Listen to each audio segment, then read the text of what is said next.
En France, le rodéo sur taureau est encore peu connu de tous. Mais d'ailleurs, depuis quand ce sport se développe dans ce pays? Un petit point historique avec Stefano Baldon s'impose. Le premier rodéo en France, c'était fait à Sainte-Marie-de-la-Mer, 1970. Et le nom, c'était Dar Rodeo. Equi Blues, c'était la première et grosse vraie compétition en 2005. Et depuis, c'est la plus grosse compétition de rodéo qu'il y a en Europe.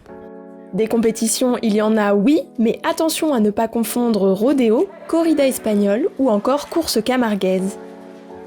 En fait, le rodéo en général, le bull riding en particulier, ça vient du Mexique. C'est une transformation des jeux de vacher, de tauromachie venus d'Espagne, américanisés au sens des États-Unis à partir du XXe siècle. La différence essentielle entre le rodéo et la corrida, c'est que le taureau ne sait pas de quoi il retourne.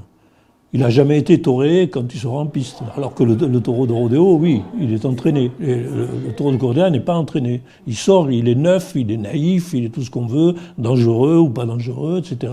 Mais c'est la première fois qu'il voit un homme devant lui. Des sports bien distincts, le rodéo diffère entre les pays et notamment aux États-Unis, berceau de cette culture western. Le problème qu'il y a, c'est qu'aux États-Unis, ça fait 200 ans qu'ils font ça. Donc ils ont beaucoup évolué, alors que nous, ça fait à peine 20 ans. Donc on va dire, on est comme les Américains il y a 200 ans sur le niveau rodéo. Donc on a beaucoup à apprendre. Eux, là-bas, ça fait des générations qui font du rodéo. Là-bas, on peut en gagner sa vie. Donc déjà, même les stock contractors, les propriétaires de taureaux, les cow-boys, ils font que ça. Nous, on fait ça par passion.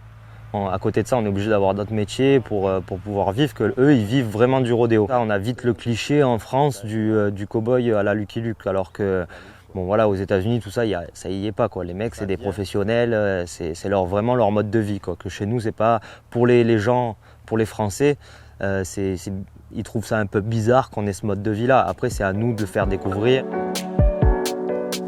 La différence qu'il y a par rapport aux États-Unis et à nous est tellement grande. On va retrouver des cow-boys qui sont beaucoup plus expérimentés et des stocks, donc des taureaux et des chevaux qui sont plus puissants, plus forts, plus gros.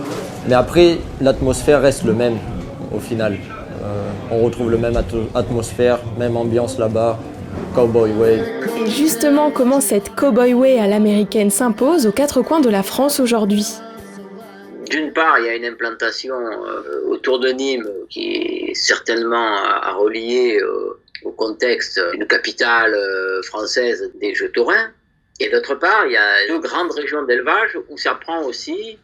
Donc ça, en soi, ça me paraît quelque chose de très intéressant. Dans le sport, en France, l'évolution, elle a été grande. C'est-à-dire qu'à 20 ans, on montait du matériel, on en trouvait très peu, Internet n'existait pas. Donc pour apprendre à monter en rodéo, c'était compliqué. On n'avait que du vieux matériel, ou on va dire fait maison.